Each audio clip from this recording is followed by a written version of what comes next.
Yo, what's really going on in Georgia right now? You're not gonna believe this one. Imagine this. Your girl Glorilla, the queen of the charts, the headline maker herself, is suddenly slapped with felony drug charges.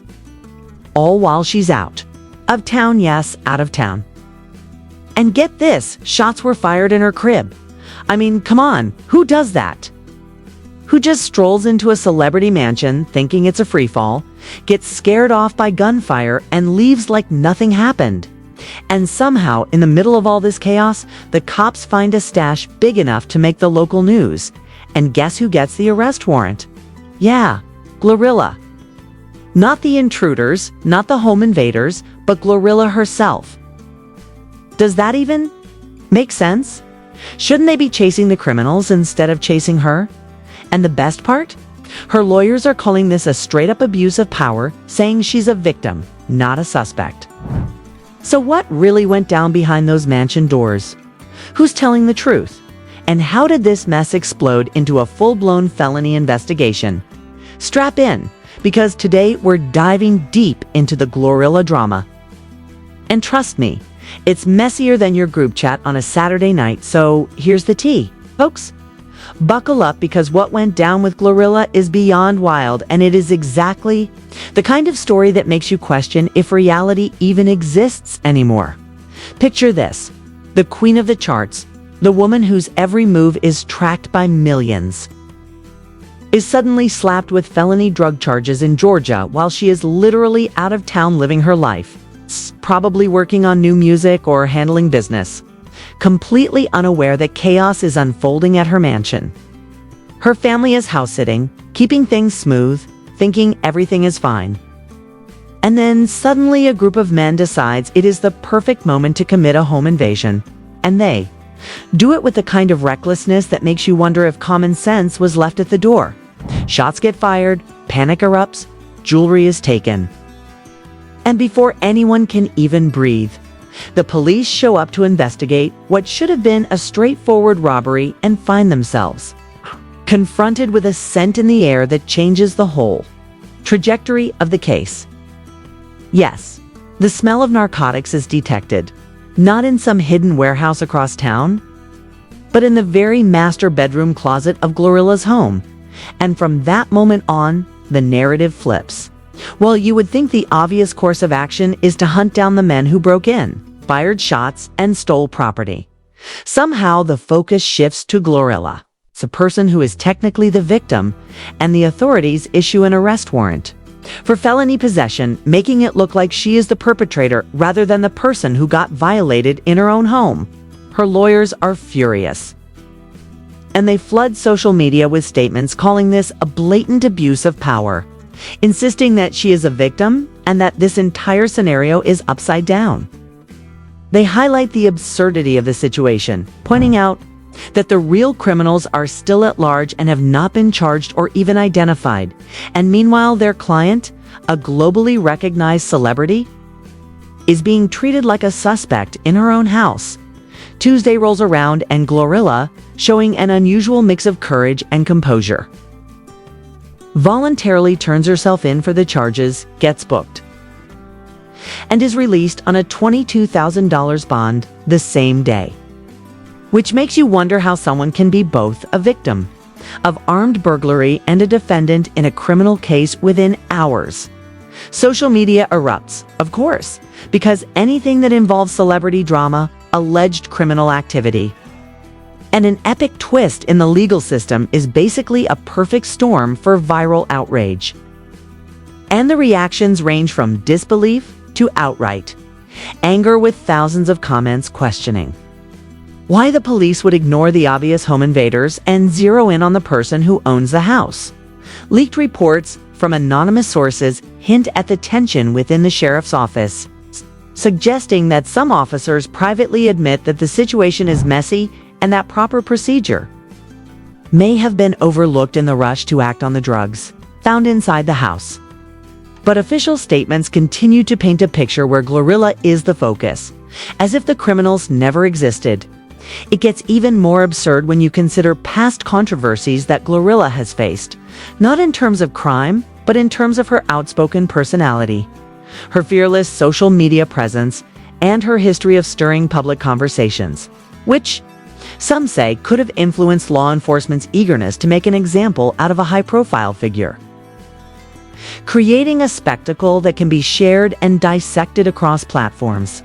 Public reactions have been explosive, with some people defending the police action, claiming that drug possession is a serious offense no matter who you are, while others are shouting foul play, arguing that celebrity status should not make you a target, but should at least afford you the presumption that the people invading your home are the real culprits.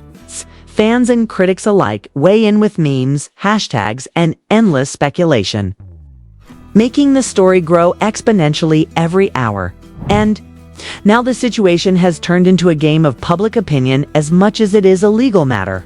Investigative sources who wish to remain anonymous for obvious reasons been dropping hints about what supposedly went down inside the mansion, claiming that the stash found could have been old, placed, or even planted, which immediately opens up a Pandora's box of conspiracy theories, making every comment section on social media a battlefield of heated debate. Meanwhile, the actual burglary is still unresolved, creating a surreal picture where Glorilla, a successful artist with millions of fans, becomes a case study in how chaotic and contradictory the justice system can appear when high-profile figures are involved. The scenario also exposes the absurdity of priorities, because officers spent hours searching for clues, documenting evidence, and then somehow the narrative skips over the people who actually entered the property illegally, leaving viewers and fans questioning if justice is really being served or if this is just another example of selective enforcement. Some insiders have even hinted at the possibility that rival interests, jealousy, or the fame factor may have accelerated the arrest decision, turning an unfortunate but understandable investigation into a full-blown media circus. It's the perfect storm of headline-grabbing elements: celebrity, crime, drugs, shots fired, and a social media frenzy that ensures nobody can look away.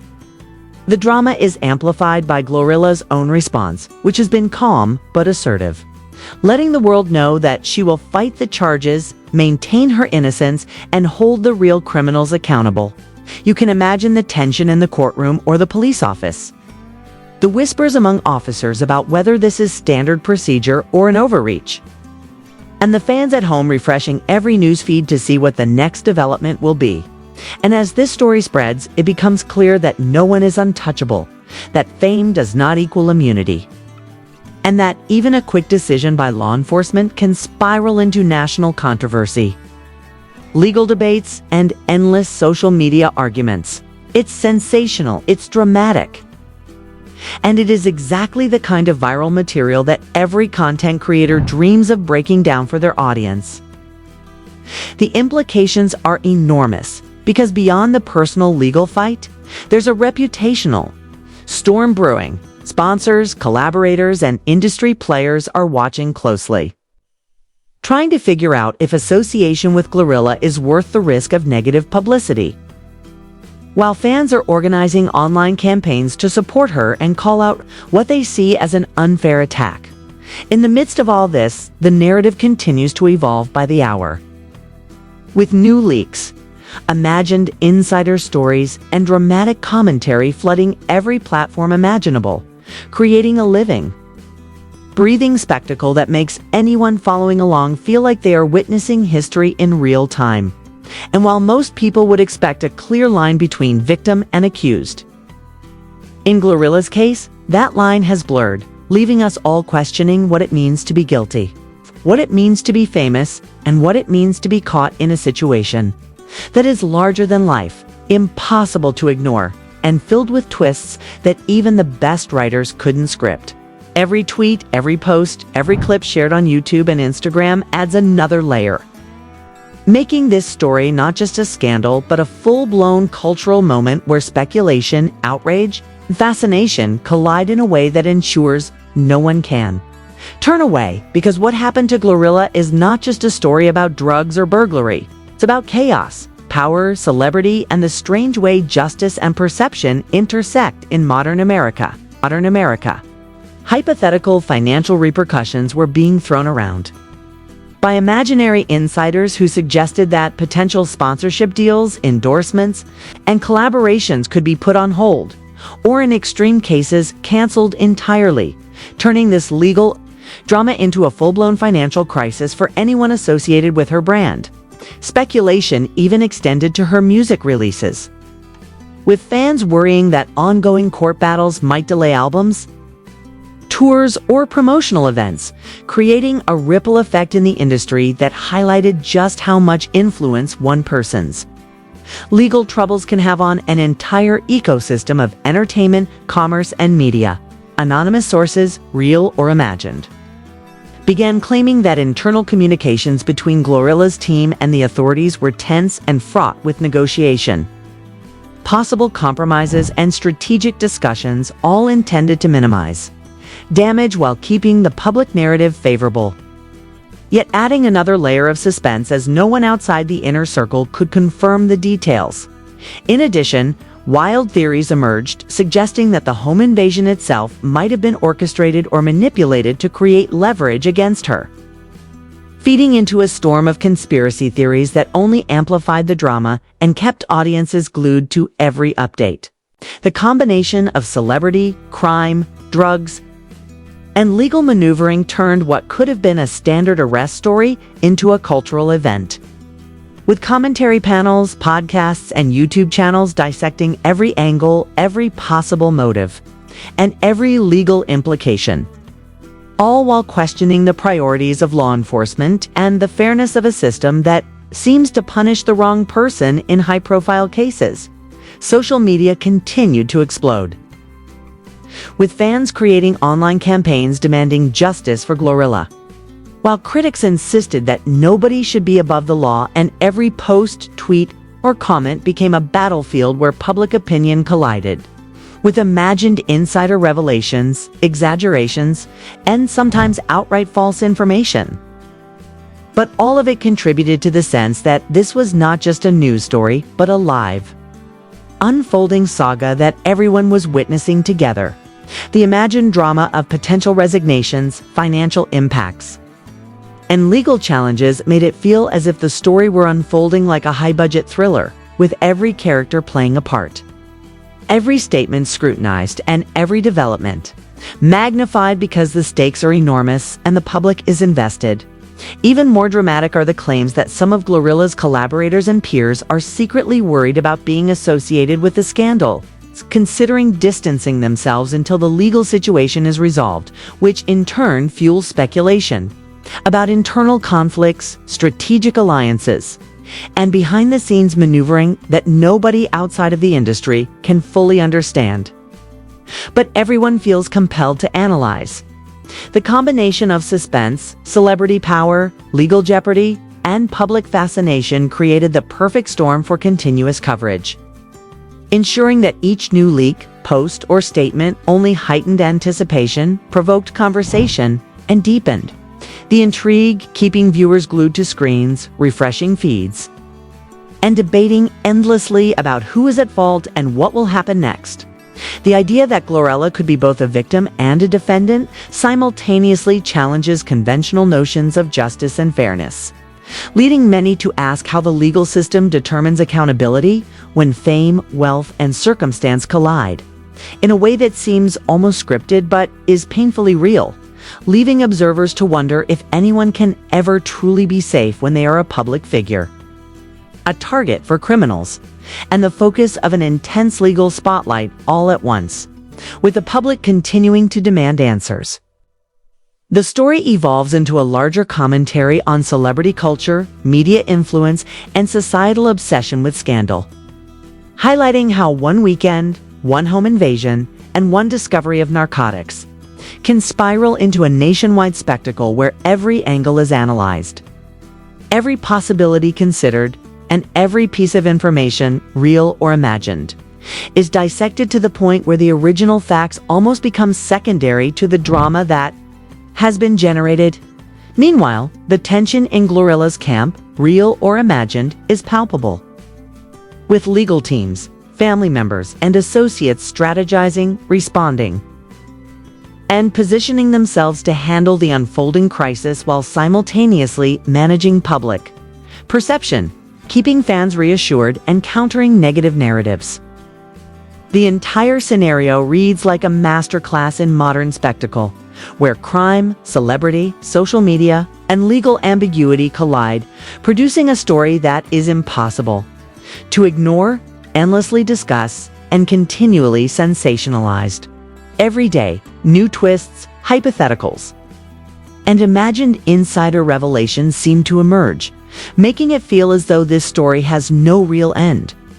Only escalating layers of suspense, outrage, and fascination that keep audiences engaged and hungry for more, cementing Glorilla's home invasion and subsequent legal drama as one of the most talked about, debated, and viral events in recent pop culture history. A perfect storm of fame, chaos, and controversy that ensures nobody can look away from the unfolding spectacle. So now it's your turn. And I want to hear what you think, because this story is far from over and the questions are piling up. Do you believe Glorilla is being unfairly targeted while the real criminals are still roaming free? Or do you think the law is just doing its job regardless of fame? Could this be a setup, a conspiracy, or just an outrageous coincidence that makes the whole situation feel like something out of a movie? And while we're at it, what does this say about justice in the age of celebrity, social media, and public obsession with drama? I need you to get in the comments right now and let me know who you side with, what you think really happened, and how you feel about law enforcement, fame, and accountability colliding in this wild saga. Hit that like button if you're shocked, if you can't believe how messy this has gotten, or if you're just here for the chaos. Subscribe and turn on post notifications so you never miss when we uncover the next shocking development, the next twist, or the next leaked detail in this unbelievable story. This is only getting started, and trust me, you don't want to be left out when the truth finally drops. Stay tuned, stay loud, and let your voice be heard. Be heard.